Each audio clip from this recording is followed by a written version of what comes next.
আজ শেয়ার করব আমার সরস্বতী পুজোর মিনি ব্লগ। এবারে সরস্বতী পুজোটা খুবই সিম্পল ভাবেই কাটিয়েছি। সকালবেলা উঠে স্নান টান করে সবাই মিলে পুজোর আয়োজন করে দেখি ঠাকুর মশাইয়ের দেখা নেই। ঘড়িতে 11টা পেরিয়ে 12টা হয়ে যেতেই শেষে রাস্তা থেকে ঠাকুর মশাই ধরে আনতে হয়েছে। আগাগোড়া দেখছি সরস্বতী পুজোতে যতই ঠাকুর মশাইকে বলে আসা হোক, তাও পাওয়া যায় না দিনেরটা দিন।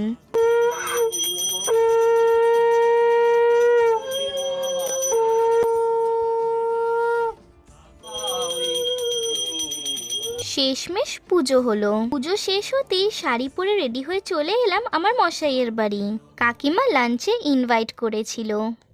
পুজো ব্যাপারটা এনজয় করার জন্য আমরা নিচে বসে খাচ্ছিলাম, সেই স্কুল টিউশনের দিনগুলোর মতন। এখানে কাকিমার হাতে পোলাও, আলুর দম, চাটনি খেলাম, সাথে মিষ্টি আর দইও ছিল। তারপর ছাদে উঠেছিলাম একটু ফটো ভিডিও তুলতে। রেস্ট নিয়ে সন্ধেবেলাও বেরিয়েছিলাম পাড়ার কটা ঠাকুর দেখতে। দুর্গাপুজোর মতন সরস্বতী পুজো আমাদের পাড়ায় অনেকগুলো হয়।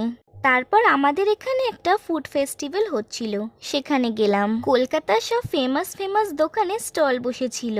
আপনজন, লেবানিজ, ক্রিসকিম, দিবাপের বিরিয়ানি, বর্ধমান থেকেও স্টল দিয়েছিল।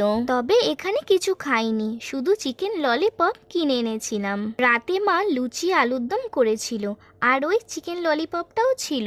এটা সবাই মিলে মজা আড্ডা করে খেয়ে আজকে দিনটা কাটালাম।